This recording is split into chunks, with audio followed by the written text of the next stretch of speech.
Nuestros hábitos y conductas diarias, tanto en el trabajo como fuera de él, tienen consecuencias en nuestro organismo.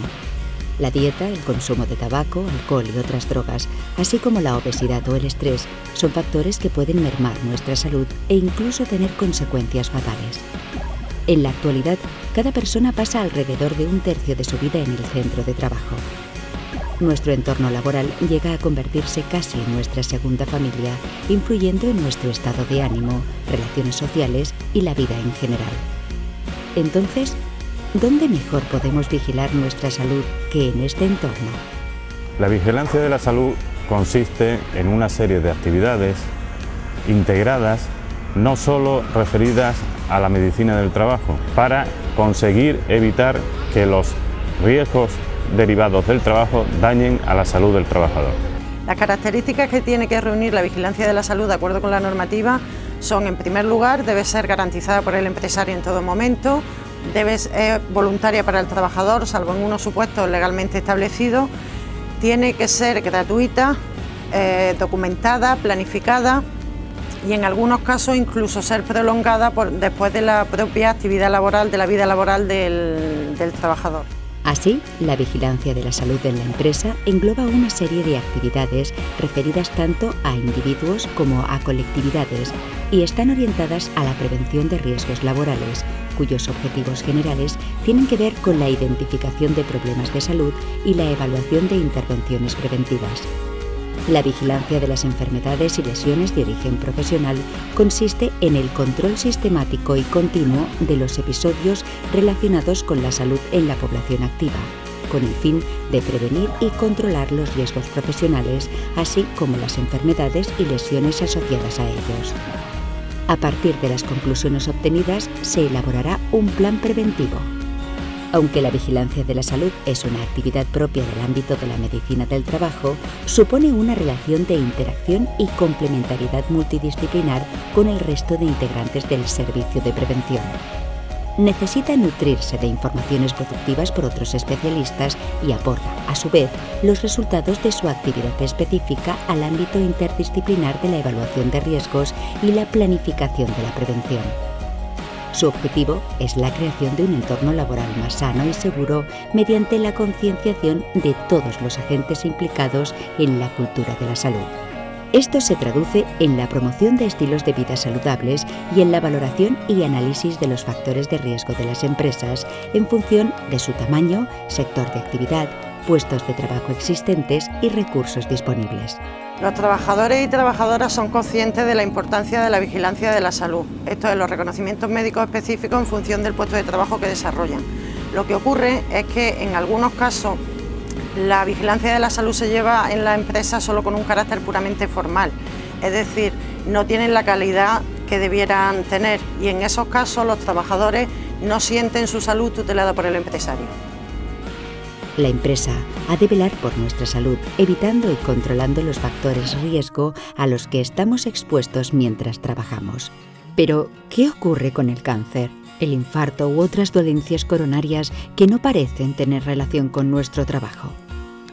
Analicemos primero cómo se producen estas patologías.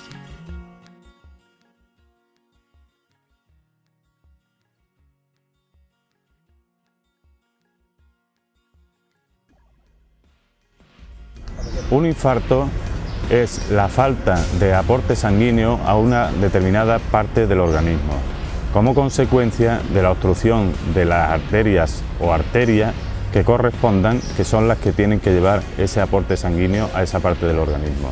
Normalmente entendemos por infarto cuando se produce ese fenómeno a nivel del corazón. La producción de un infarto son múltiples y variados, desde los de origen psíquico, los de origen social, por preocupaciones familiares, preocupaciones económicas, los de origen de malos hábitos alimenticios, los de origen de malos hábitos educacionales, en fin, son múltiples y todos intervienen a la vez en el hecho de que se produzca un infarto. Las enfermedades cardiovasculares son una de las causas más frecuentes de mortalidad y morbilidad en la actualidad. En los países industrializados, cerca del 20% de la población activa sufre un trastorno cardiovascular en algún momento de su vida laboral, y la incidencia aumenta con la edad de forma radical. Debido a la complejidad de este trastorno, solo una pequeña porción de enfermedades cardiovasculares están reconocidas como enfermedad laboral. Pero también es cierto que las condiciones de trabajo y sus exigencias juegan un papel importante y en muchos casos determinante en el proceso multifactorial que origina estas enfermedades. El infarto se puede producir como consecuencia de una actividad laboral. En la catalogación del infarto como accidente de trabajo o bien como enfermedad profesional se dilucida en los ambientes judiciales y es debido a la gran variedad de factores que influyen. Entonces, la lucha más eficiente para este tipo de dolencias es la prevención.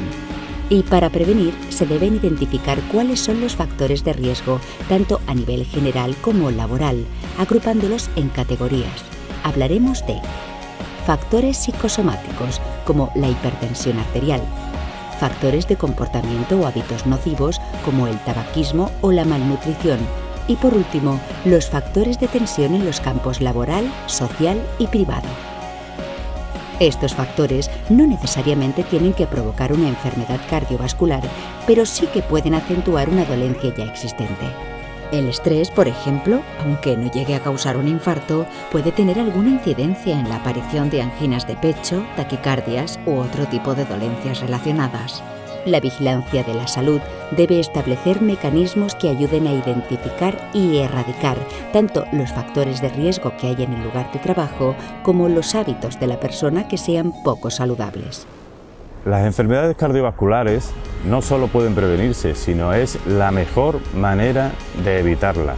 Es posible, por supuesto, el detectar los daños previos al infarto. Lógicamente, un infarto hay que tratarlo de forma urgente y normalmente se detecta o se diagnostica en el momento en que se produce. Por tanto, es importante identificar de forma precoz a los trabajadores con ECV incipientes, modificar sus trabajos o el ambiente de trabajo para reducir el riesgo de perjuicios sobre su salud. Localizar e intentar erradicar estas circunstancias, así como informar a los trabajadores sobre hábitos y conductas saludables, es la mejor forma de luchar contra este tipo de dolencia. Pero, ¿y el cáncer? ¿Puede estar relacionado con una tarea concreta? El cáncer es una proliferación rápida y descontrolada de células anormales cuyo contenido genético está dañado. Estas células, al dividirse, transmiten ese mensaje genético erróneo a las nuevas células, por lo que también resultan dañadas. El cáncer es, en esencia, un proceso genético. Pero se sabe que hay ciertas circunstancias que son capaces de originar la aparición de un tumor maligno en un porcentaje de los individuos expuestos a ellas. Estos son las alteraciones genéticas heredadas, los productos químicos, las radiaciones ionizantes, las infecciones o virus y los traumas. Existen varios tipos de cáncer que tienen más relación con el entorno laboral, o más que con el entorno laboral, habría que decir con la actividad laboral que se realiza. Los fundamentales y que todos conocemos o son más conocidos por la población en general son los cánceres de pulmón, los cánceres de hígado, los cánceres de vejiga, de la orina y algún otro de tipo hematológico. Esos son los más frecuentes. Pero no solo la exposición a factores externos y la herencia genética están detrás del cáncer.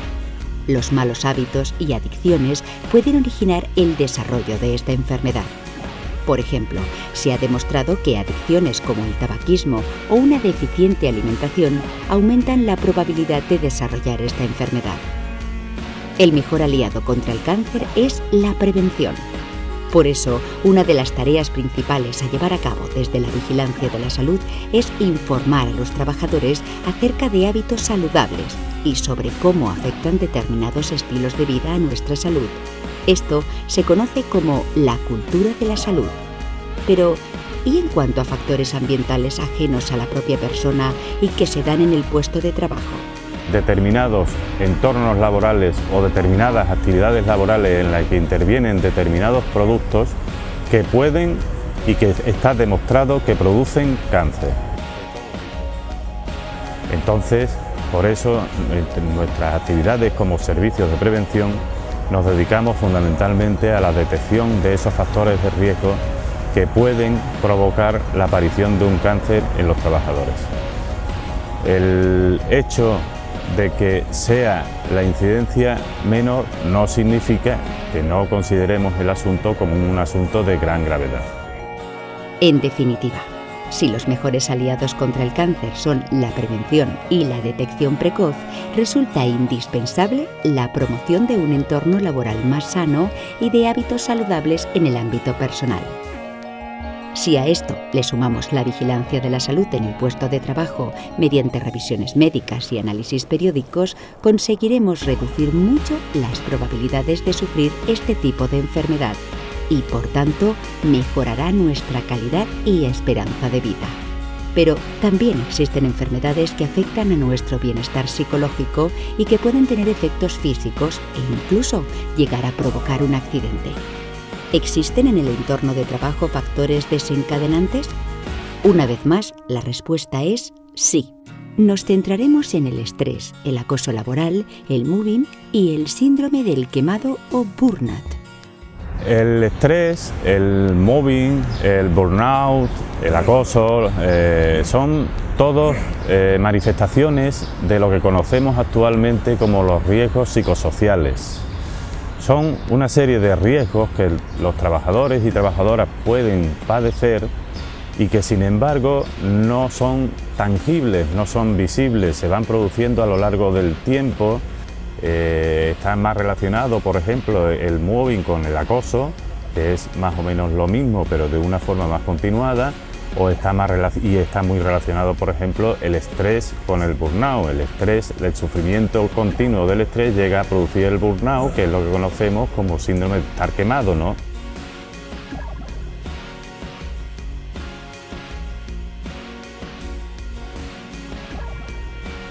Estos trastornos, al tratarse de patologías, tienen consecuencias en nuestra salud.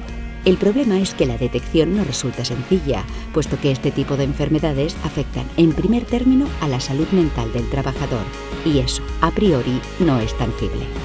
En cualquier caso, sí pueden observarse algunas señales de alarma, como el agotamiento emocional, el desánimo, el cansancio permanente o la depresión. Incluso, en el caso del estrés, se pueden apreciar síntomas físicos como sudoración, temblores o la alteración severa del ritmo cardíaco y de circulación. Las causas que provocan la aparición de este tipo de enfermedades son variadas y dependen, además, de las características psicológicas del trabajador en cuestión. Aunque normalmente se trata de factores relacionados con la organización del trabajo, también existen elementos físicos, químicos, acústicos o somáticos que directa o indirectamente desestabilizan el equilibrio dinámico del organismo. ¿Qué consecuencias para la salud tienen este tipo de trastornos? El estrés efectivamente puede llegar a producir un daño fisiológico, como se conoce normalmente, aunque yo prefiero llamarle un daño psicosomático, porque es un daño somático, un daño que el cuerpo presenta, que el cuerpo manifiesta, un daño orgánico derivado del sufrimiento que está pasando del tipo psicológico. Es importante que la empresa utilice todos los medios a su alcance para prevenir este tipo de trastornos. Esto no siempre es fácil. Por eso, se han de planificar rutinas de trabajo que eviten la sobrecarga de los trabajadores, dar facilidades para mejorar la conciliación de la vida laboral, familiar y personal, motivar a los empleados, etc. Todas estas medidas se incluirán en el plan de prevención de la empresa. Pero, ¿qué puede hacer ante situaciones de acoso? Huelga decir que el acoso laboral está tipificado como delito en toda España. Así que, cuando se detecten estos comportamientos, se deben denunciar y, siempre que sea posible, documentarlos minuciosamente y aportar pruebas. También es fundamental establecer mecanismos de apoyo a las víctimas, para lo que es necesario que tanto el empresario como el conjunto de trabajadores estén alerta ante este tipo de situaciones injustificables y actúen con firmeza para combatirlas. La colaboración de todos los agentes implicados, trabajadores, empresarios, administración y representantes sindicales, resulta imprescindible para conseguir mejorar las condiciones de trabajo. Y con esta coordinación se consigue la formación y la concienciación de los trabajadores acerca de los factores de riesgo del puesto de trabajo, así como la forma de prevenirlos. Como en todas las funciones y materias de seguridad y salud laboral, esto es una labor de conjunto. Qué duda cabe que a las administraciones pues lo que le cabe principalmente es impulsar lo que son todas las políticas preventivas. Y el apartado de vigilancia de la salud es algo fundamental, haciendo cumplir y que se cumpla lo que es la legislación vigente. Las empresas, por supuesto, como no, están obligadas a realizar una correcta vigilancia de la salud, cumpliendo lo que son todas las normativas en prevención de riesgos laborales, y los agentes sociales, los sindicatos, como legítimos representantes de los trabajadores, impulsando a través de la negociación colectiva todo el bagaje fundamental para conseguir una vigilancia de la salud adecuada, haciendo el deber vigilando para que se cumpla lo que es la legislación vigente, avanzando en los derechos y en las condiciones laborales de los trabajadores y en definitiva mejorando, como bien digo y valga la redundancia, las condiciones de todos los trabajadores y trabajadoras. El funcionamiento óptimo de una empresa va más allá del exclusivo cumplimiento de los objetivos productivos. Hay que velar también por la salud fisiológica y psicológica de los miembros de la empresa. La implantación de estas estrategias de salud laboral tendrá consecuencias positivas a varios niveles, puesto que no solo buscan el crecimiento de una empresa en particular, sino de la economía en general.